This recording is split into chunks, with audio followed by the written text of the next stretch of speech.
I didn't think I'd see my 30th birthday. Drug addiction, rehab, prison. This is the chaotic life of Jodie Sweetin. I wound up passed out on a sidewalk for hours and my friends couldn't get me up. Sweetin was just 5 when she was cast as Stephanie Tanner in the hit ABC sitcom Full House. She played the daughter in an all-American family, but her reality was very different. I was born to a woman named Barbara, who was in jail at the time I was born. Sweetin was adopted at a young age as both of her biological parents were in and out of prison. Despite being raised by a loving adoptive family, the tough life her parents faced had a huge effect on her. For bad checks and drugs, and a prison riot broke out and he was stabbed in the heart and killed. Sweetin was raised by her aunt and uncle, who quickly identified her desire to perform. But she was never like the pushy stage mom. Despite her parents encouraging her to perform, she claims they never pushed her into acting. I loved doing what I did, and my parents always said, like, if you stop loving this and you don't want to do this, tell us. Sweetin's life changed drastically when she started working on Full House at the age of 5. She was thrust into nationwide fame and popularity, which began to affect how people treated her at school.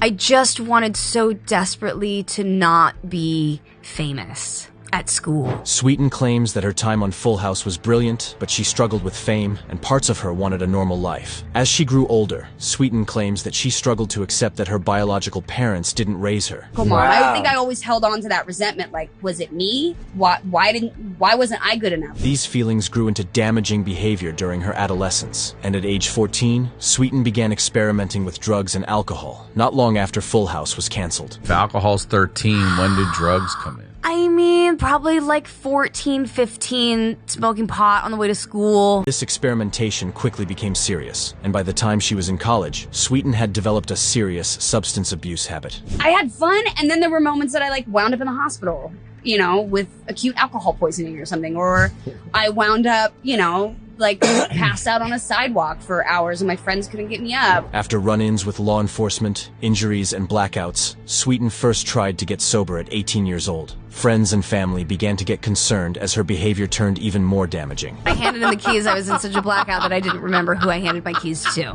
In the 13 years after Full House, Sweetin abused ecstasy, methamphetamine, and crack cocaine. She claims that her substance abuse issues were directly tied to her adoption and the end of Full House. For the next 10 years, Sweetin battled with addiction, while only taking on small roles and acting to focus on education and her work at a rehab center. I'd had to move on to other things to pay the bills.